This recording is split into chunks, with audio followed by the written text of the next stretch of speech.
Hey, what's up guys? Coach Carly here with Lift More, Live More, and today we are going to go over the kettlebell clean.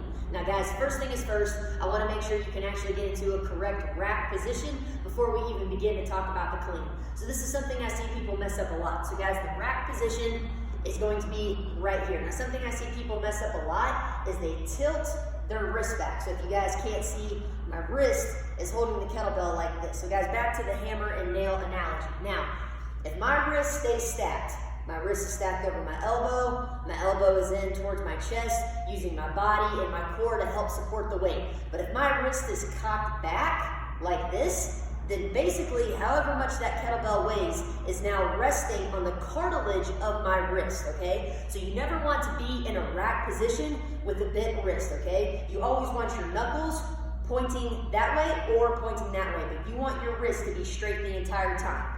Okay, now, I coach the rack position maybe a little bit differently than a lot of kettlebell coaches do. I don't like the dropped elbow. I don't dig that. If my elbow drops, there's a lot of tension on my shoulder, and there's also a lot higher chance of a possibility that my shoulder is going to drop, which is going to cause me to round or bend at my core. I don't want that. Now, I also can't have you guys up here because if you do the classes that I coach, you're going to be really sweaty during the workout, and there's a highly likely chance that the kettlebell might slip off the back of your shoulder. If you try to save it, you might torque your shoulder, throw your shoulder out. That's bad as well. So we want to meet somewhere right in the middle. So one thing that I coach is to pull your shoulder blade back.